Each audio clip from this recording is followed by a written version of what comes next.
Hello, welcome back. Sarah, your ELA here. I hope you've had a fantastic break. I know I have.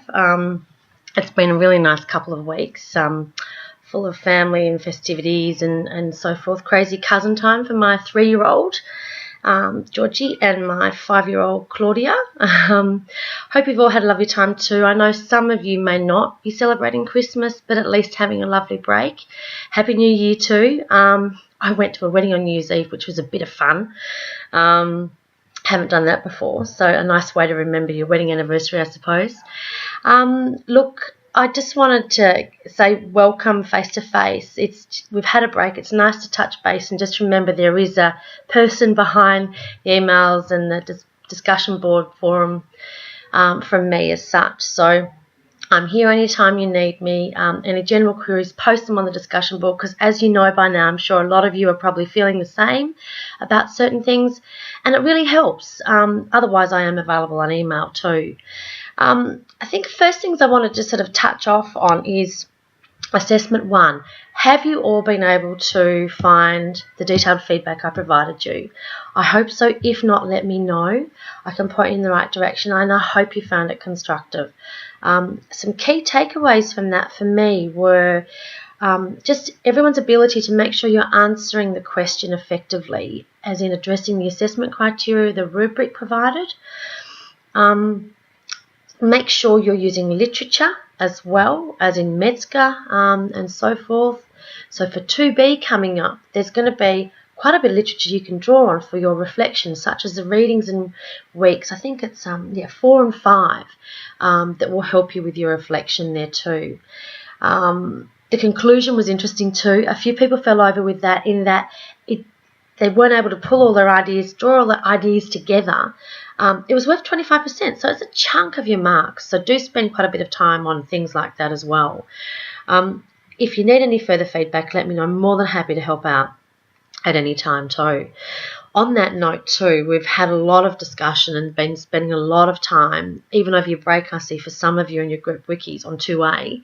How are you going with 2B? Make sure you're working on that concurrently because they're both due on the same day in actually 3 weeks. So we're going to week 7 this week on Monday, then week 8, week 9, and it's due on week 10, which is Monday the 26th, so Australia Day, when both 2A and 2B are due together. So leading into that, week 7 next week is all around credibility and assessing sources and so forth. So we're visiting Metzger again, and you'll have an opportunity to practice that on the discussion board as well as a group. Have a look at the activity I've posted already. So week 8 is find it, write it, cite it. So that's a chance to practice your writing, practice your referencing particularly, but also practice your ability to paraphrase. We don't want to see too many chunks of quotes. We want you to be able to turn those chunks of quotes that you might normally use into your own words. So learning and developing that skill of paraphrasing, which is vital for university.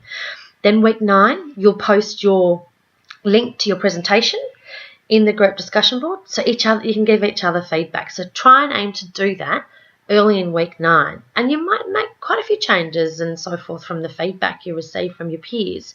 But make sure you've got it ready to go, in almost its entirety then, so you can get some good feedback from everyone.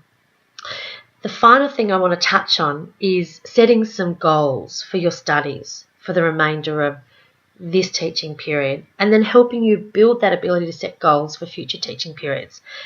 Let's talk about SMART goals. Some of you may have heard about SMART goals. I've also attached a YouTube video on SMART goals to help you here. Let's start talking about them in more detail. We might have a bit of a common theme around them where we, over the course of the next couple of weeks, discuss, maybe two. Start off with only a few goals that you want to work towards. A SMART goal should be something that's specific, measurable, attainable, realistic, and timely. You might see different acronyms used. Well, it's always SMART, but different words might be used for some of those components. Have a look at the YouTube video and we'll start discussing SMART goals. I'd like you to start developing them. Really successful people, be it personally, at home, work-wise, are the people I've found that are really good at developing goals and writing them. Like, you write them up on the wall, write them up, type them up, handwrite them on a board or something that's visual, something you can see and relate back to and think, how am I targeting with that? How am I going? Anyway, enough of that. Lovely to be back on deck. Excited to get back into it, and let's see how the new teaching period goes. Cheers. Thanks a lot. Bye, Sarah.